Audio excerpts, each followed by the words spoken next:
बुधवार 7 जानेवारी रोजी प्रभाग क्रमांक 3 नवसारी रोड येथील अपक्ष उमेदवार आशाताई दिलीप धरणे यांच्या प्रचार कार्यालयाचे उद्घाटन संपन्न झाले.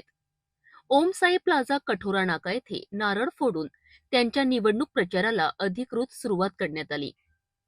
या प्रचार कार्यालयाचे उद्घाटन हे विशेष ठरले कारण दिव्यांग मुलांच्या हस्ते फीत कापून कार्यक्रम पार पडला.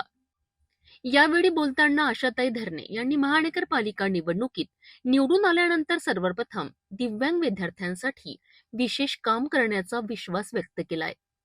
गेल्या अनेक वर्षांपासून समाजाच्या तळागाळात जाऊन काम करणाऱ्या आशाताई धरणे या सामाजिक कार्यात सक्रिय असून नागरिकांशी थेट संवाद साधत आहेत. त्यांचे निवडणूक चिन्ह कंगवा असून प्रभाग क्रमांक 3 मधील नागरिकांनी मोठ्या संख्येने मतदान करून पाठिंबा द्यावा असे आवाहन त्यांनी यावेळी केले. प्रचार कार्यालयाच्या उद्घाटन प्रसंगी नागरिक, कार्यकर्ते व समर्थक मोठ्या संख्येने उपस्थित होते.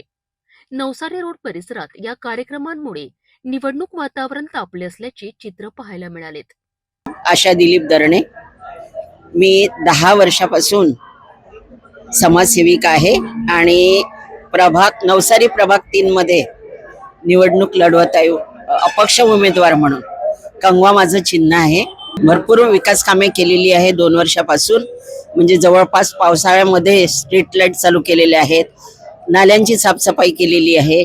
आजूबाजूला जे झाडांच्या फांद्या वाढतात म्हणजे लोकांना दिसत नाही, पावसाळ्यामध्ये सापाची वगैरे भीती राहते, ते कामं केलेले आहे महानगरपालिकेमधून. म्हणजे आता कोणते विकास मुद्दे घेऊन आपण निवडणुकीला समोर जाणार आहे, काय सांगा? आता समाज सेवा करायची आहे अंध अपंगाची. माझा मुलगा पण अपंग होता. 21 वर्षात मी त्याला तयार केलं, कुणाचीही मदत न घेता. जिल्हा परिषदला येतो आणि मला या लोकांची तर सेवा करायचीच आहे, साध्या लोकांची, पण या लोकांची जास्तीत जास्त सेवा करायची. माझा मुलगा जेव्हा लागला तेव्हा बरेच अपंग लोक माझ्याकडे यायचे, ताई तुम्ही कसं घडवलं. त्याच्या आयुष्यावर पुस्तक पण लिहिलेलं आहे, ती जिंकली, त्याच्यामध्ये सर्व माहिती आहे माझी. आणि अशाच लोकांची सेवा करायची, कॉलनीची म्हणजे पूर्ण नवसारी प्रभागाची सेवा करायची आहे चांगल्या रीतीनं, प्रामाणिकपणे. मी अपक्ष म्हणून का उभी आहे तर 28 वर्ष झाले मी राममोहन नगर मध्ये राहते. 18 वर्ष झाले स्त्री शक्ती मंडळ सांभाळते. आमचा गजानन महाराज गीतमाला ग्रुप आहे, भजनी मंडळ आहे.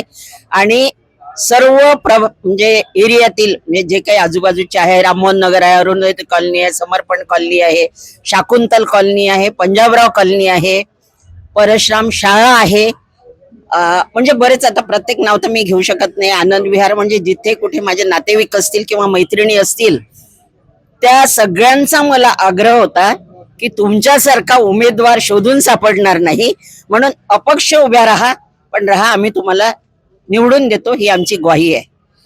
असं ह्या सगळ्या साथ याच्यामुळे आहे की मागच्या जवळपास 3 वर्षापासून आम्ही कोणताही नगरसेवक नसताना, कोणी पदावर म्हणजे प्रशासक लागलेलं असताना आम्ही खूप सगळे स्वच्छतेचे कामं म्हणा किंवा जे खराब झालेले रोड्स आहेत त्यांचे पॅचेस बुजवून देणे, आणि असं म्हणू शकता की आतापर्यंत आम्ही जवळपास 1,500 ते 2,000 लोकांचे स्ट्रीट लाईट्स आणि स्वच्छतेचे प्रश्न सॉल्व्ह करून दिले.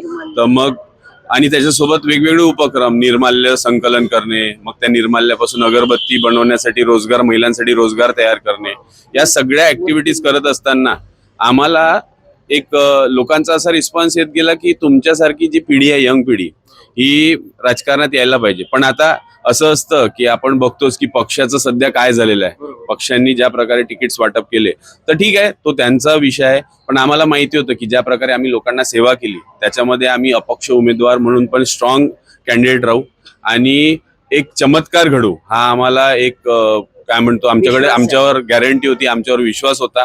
म्हणून आम्ही या निवडणुकीमध्ये सक्रिय सहभाग घेतोय.